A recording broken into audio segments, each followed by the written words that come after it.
The early morning sun hit the cul-de-sac at just the right angle, carving sharp shadows across our perfect, Hoa-approved lawns. I was on the porch, sipping my coffee, feeling the warmth of the mug sink into my palms, when I spotted her Karen. She marched down the street with that trademark clipboard-clutching stance every Hoa enforcer seems born with, like she was gearing up to audit the entire planet. But today wasn't about overgrown hedges or mailbox measurements. Today, she was coming for us.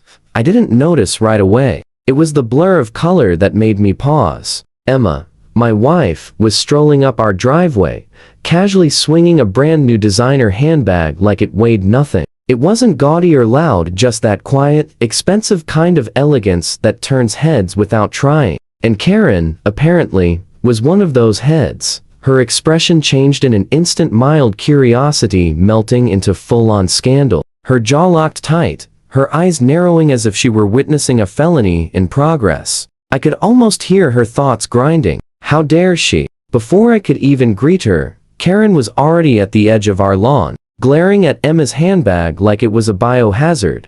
That's new, she snapped, less a question, more an accusation. Yeah, Emma treated herself, I said, trying to keep my voice casual, even as tension prickled the back of my neck. Karen stepped in closer, examining the bag like a jeweler inspecting a suspicious gemstone. Is that real? She demanded, a mix of judgment and disbelief, twisting her voice, as though she'd caught us smuggling black market diamonds. Emma offered a polite smile and tilted the bag slightly. Of course. Karen's gaze flicked from Emma to the handbag, then back again. But something deeper flashed in her eyes, something scheming. The kind of scheming that turns a boring Hoa morning into the opening scene of a suburban heist film. Then she said, slow and deliberate. I happen to have one too. Maybe we could trade. I blinked. My brain stalled. Did she really just suggest swapping her knockoff for Emma's designer purse? The air felt suddenly heavy, crackling like the calm before a thunderstorm. My coffee sat ignored, cooling fast, while Karen's expression made it clear she was about to cross a line didn't even know existed in neighborhood etiquette. I opened my mouth, but nothing came out, because deep down, I knew this was only the beginning. Karen's eyes practically drilled holes into Emma's handbag. She inspected every stitch like it contained classified information. I wanted to say something, anything, but the words got tangled somewhere between my intentions and my throat. You mean trade? I finally managed. Yes, Karen said, her voice tight with entitlement. I have one too. Very fine. Limited edition. We could swap. Fair is fair, right? Emma tilted her head, forcing a polite smile that barely disguised her disbelief.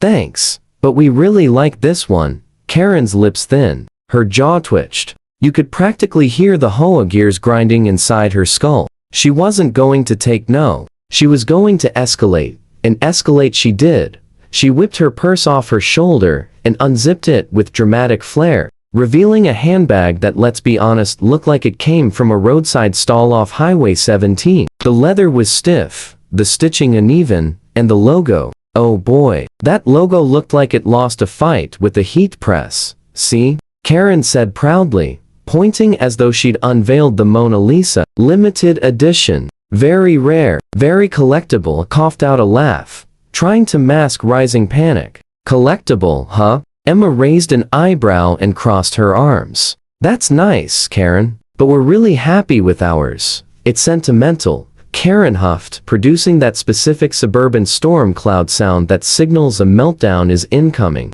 Sentimental. You could at least consider my offer. This is community fairness. I genuinely couldn't tell if she believed her own nonsense or if she'd spiraled into some Hoa fantasy dimension. She started pacing, waving the cheap bag like a battle standard.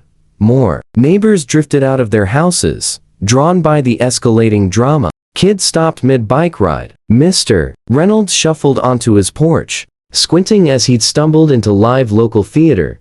This was becoming the kind of incident destined for a grainy viral video. And then Karen's voice erupted, thick with fury. You people, you flaunt your designer toys while the rest of us, we follow the rules. We uphold the Hoa. This is unacceptable. Emma's grip tightened on her bag. I saw her take a slow, calming breath, bracing herself. And in that moment, I realized we were truly about to see how far Karen would go. And trust me, Karen would go far. By the time I fully stepped off the porch, Karen had transformed. The polite neighbor from the mailbox inspections was gone. In her place stood a raging force of Hoa righteousness. Her arms were swinging wildly, her voice booming across the cul-de-sac like a foghorn. This is outrageous. Absolutely outrageous. Emma held her handbag like a shield. I tried to step between them, trying not to look like the accidental referee of a match we never agreed to host. Karen, me, we can just no,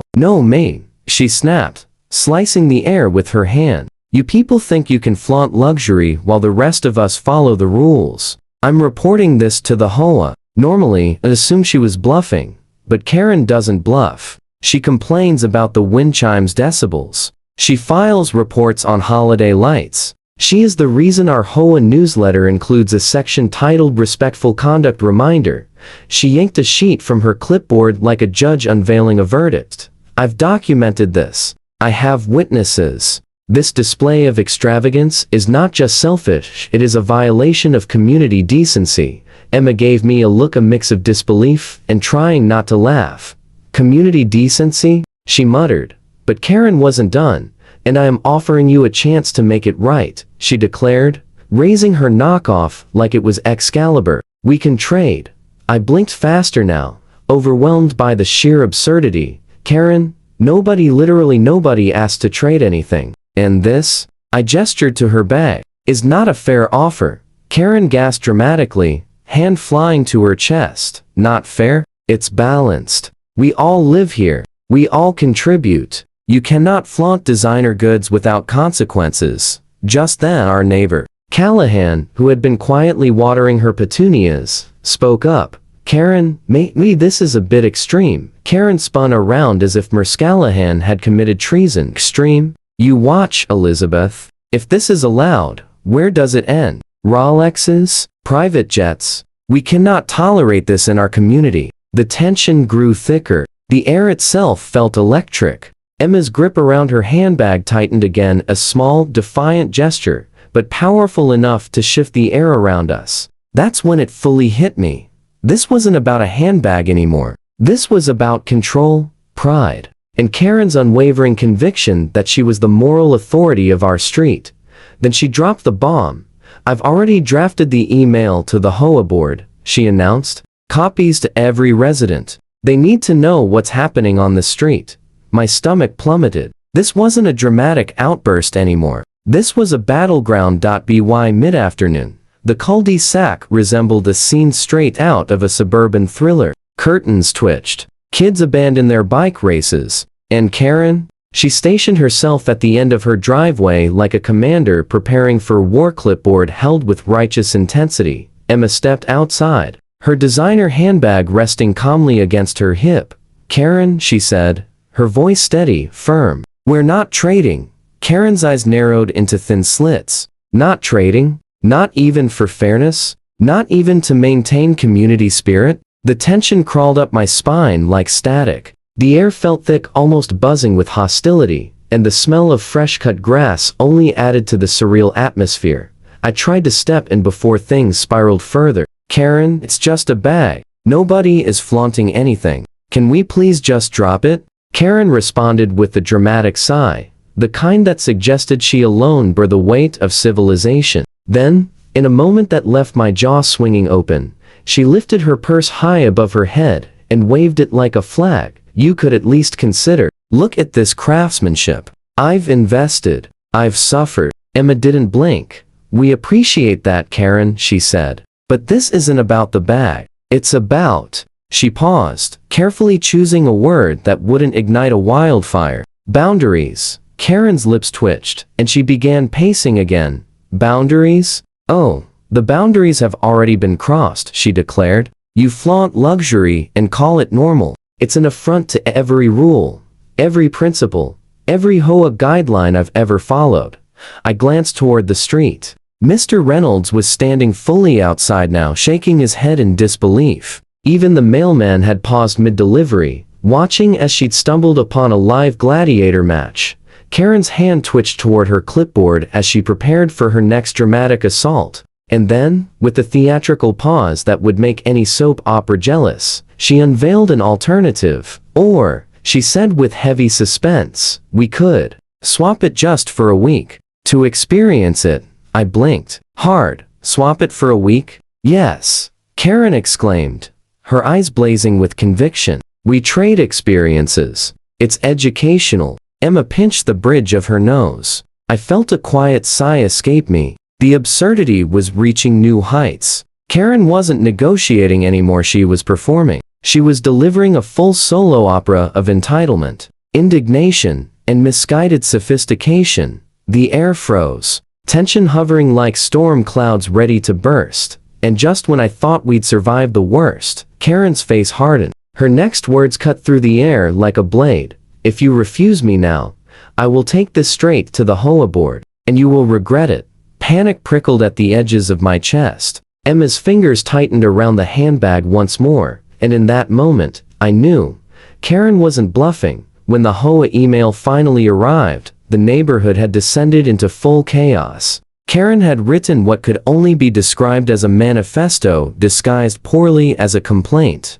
Bold headings, bullet points, underlined threats, a dramatic closing paragraph accusing us of violating the spirit of community values. Emma and I read it together at the kitchen table. She wrote this like she was shaking the whole time, I said. Staring at the screen, Emma pressed her lips together. It's impressive and terrifying. She's gone from trade proposals to surveillance operations. Before we could recover, another email arrived, this one from the HOA board, a request for us to attend the next meeting in person. Karen had already supplied her evidence, which apparently included photos, videos, and a fully documented timeline of every time Emma left the house holding anything remotely fancy. Weather and meeting day arrived. The community center felt more like a courtroom than a residence hall. Karen stood in front like the prosecutor, clipboard in hand, radiating righteous fury. Every pair of eyes in the room followed her sharp, stiff movements. She launched into her presentation with surgical precision. Ladies and gentlemen, this is about fairness, about morality, about the insidious rise of luxury displays in our neighborhood. Slides flashed on a projector. Images of our porch, our driveway. Emma's hands are holding the bag.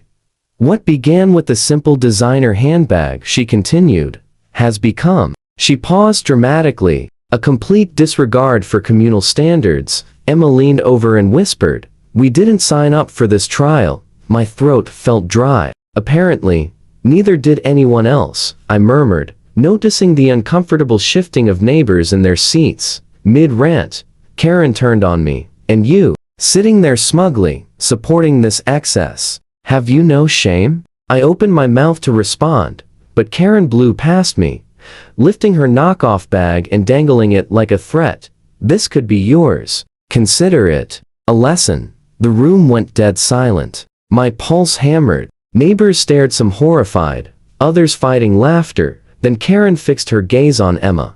Trade now, or face the consequences. At that moment, realized Karen had crossed into full obsession. She was no longer just an angry neighbor. She was a storm, and Emma's handbag was the eye of it. And then came the final blow. If you don't, Karen announced, I've already arranged a neighborhood vote. This issue will decide the moral future of this street.